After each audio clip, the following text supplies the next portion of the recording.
everyone, and welcome to a brand new episode of Front Row.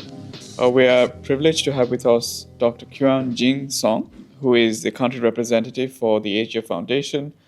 She's been part of government in Korea, advising the government, the president, and been at different forums. And we're privileged to have her here and in engaging conversation to understand Korea's transformational journey and what can Sri Lanka really learn from it. So let's take it a few decades back, Dr. Song, and try to understand what was the initial spark towards it, the first wave of transformational growth, and what that looked like, what happened, and what are some of the things that Sri Lanka can maybe learn from it. After the Korean War, Korea was seen by the international community as a basket case, meaning that they saw no hope in Korea. But then in the late 1950s, we already had a vibrant private sector which kept asking the government to shift its import substitution policy to an export-oriented policy. So the government duly took that advice, and on top of that, they, of course, put their own ideas how to make the Korean economy more efficient, how to make it, progress. And it was supported by the right policy choices as well as well-educated human resource. And it was supported by the leadership at the top level and by the government, and also by the entrepreneurship of the private sector, and by innovation and human resources. So in a nutshell, Korea's economic development, it's a story of invest, infuse, and innovate. So I cannot stress enough the critical importance of the private sector in supporting the government policy shift. And we adopted a number of measures and incentives to increase public investment and promote private investment, the start of the first 5-year economic development planning. Korea's R&D investment had increased steadily. Initially, it was led by the government, the public sector, which was later taken over by the private sector. And the private sector now accounts for about 87% of the total investment in R&D and innovation. And in the 70s and 80s, the industrial policy encouraged adoption of foreign technologies based on which Korea later started to innovate. And tax credits were given to companies which adopted foreign technology for their payment for royalty. And large conglomerates led in copying technologies from abroad. And Korea had well-educated, well-trained workforce from which it benefited greatly. And when with the economic development, the Korean government started investing in infrastructure development. By the fourth 5-year economic development plan, more than 3/4 of the public investment was put into infrastructure and social overhead development. Infrastructure building often takes big investments.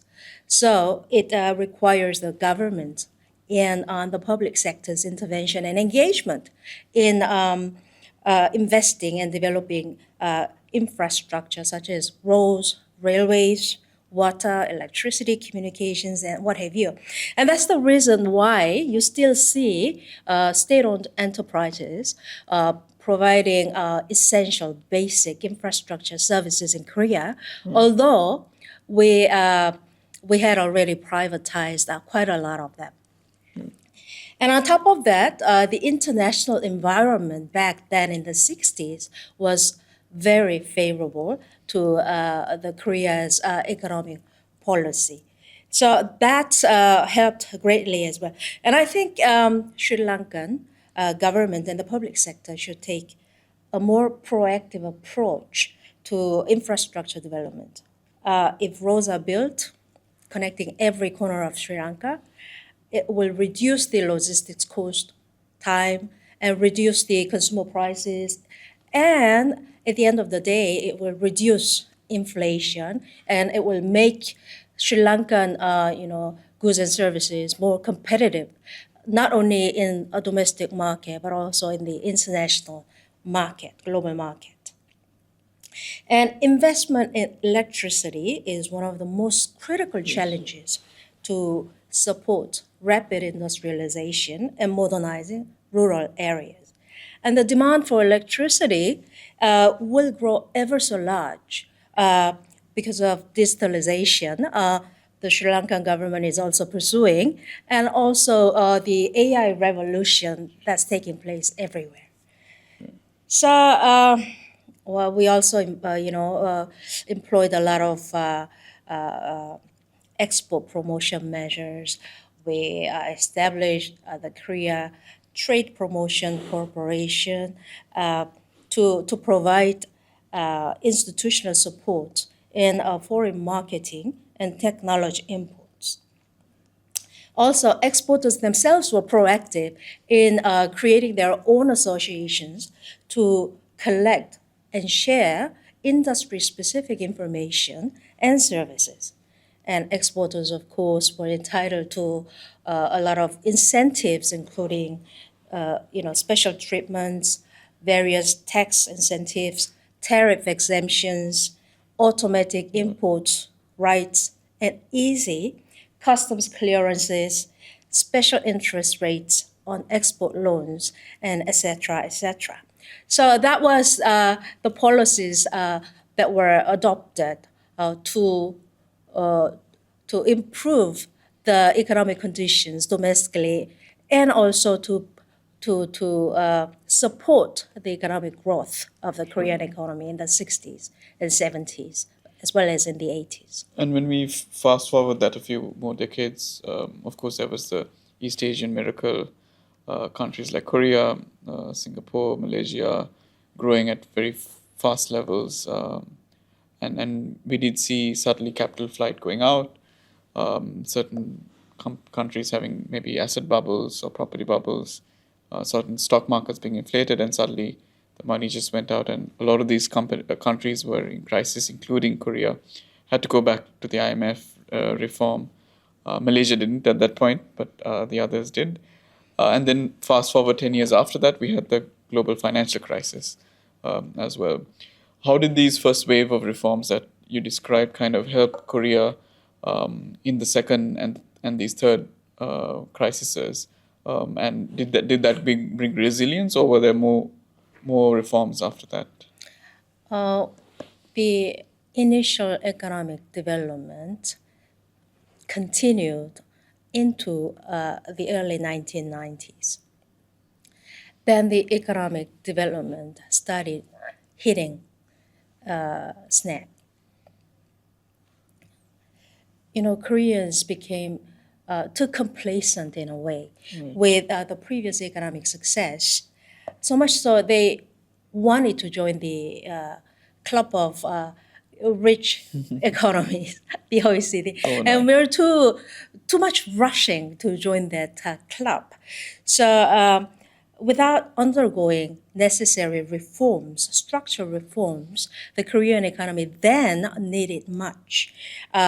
We were rushing into joining the OECD. We did that. And to do that, the foreign exchange rate was kept at an unreasonably low rate, meaning the Korean currency was way too much overvalued. And current account balance deteriorated. The industrial policy of the previous development resulted in government business collusion. We need a reform in that sector as well. Previously, government business partnership worked perfectly well. But as time went by, we needed a change in that setup, but we failed to do that and ended up with this government business collusion. And therefore, decisions were often made on political grounds, not on economic grounds. So that led to market distortions and unfair practices, prevalent unfair practices in the market. And the government made a wrong decision to liberalize the short-term financial market before the long-term financial market. So companies were heavily debted. They were free to borrow short-term loans, and without thinking of the consequences. So at the end of the day, they were heavily debted, and that was one of the main factors that led the Korean government to be unsustainable. And banks were heavily leveraged, and back then, quite a lot of banks were owned by chaebol companies, and 30 of them were owned by big conglomerates, chaebols. And after these structural adjustments, the number of the chaebol-owned banks went down to 3. Okay. And the economic fundamentals were not on sound standing. So when the Asian financial crisis broke out, Korea was hit hard, probably harder than other Asian economies. So so that immediately put us under the IMF rescue package, which required a set of stringent, very painful reform measures. It was a very painful process for the country, for the people, for the business sector, for the labor market. But I think Korea managed not to waste the crisis and came out of the crisis by undergoing a series of painful reform measures. And Korea was able to graduate the IMF assistance program earlier than scheduled due to the leadership, thanks to the leadership commitment, well-educated workforce, and the industrial transformation taking place with the support of the government, business, academia collaboration, which paved the way for Korea's transition to a knowledge-based economy. And thanks to that structural reforms in transition to a knowledge-based economy, Korea was better prepared to weather the 2008 global financial crisis with strong economic fundamentals. We had a healthy current account balance and relatively large foreign exchange reserves, and had prudential regulation in place, and balance sheets of banks were strong. So most of all, we had room for fiscal policy to stimulate growth. So we managed to overcome the crisis less painful in a less painful way than we experienced in the 1997-98 Asian financial crisis. I think key lessons from that was never waste a crisis. It's always an opportunity. Don't get complacent. I think that's something if Sri Lanka does go on this reform journey, not to be complacent and really building up the resilience buffers, because you never know when you need them. So thank you, Dr. Song, for this insightful conversation and discussion, for joining Front Row. To our viewers, it was good to have you listening in, and hope there were some key insights of Korea's transformational journey and some things that maybe in Sri Lanka, in terms of policy, in terms of certain sectors that we can look to put forward and implement. Thank you.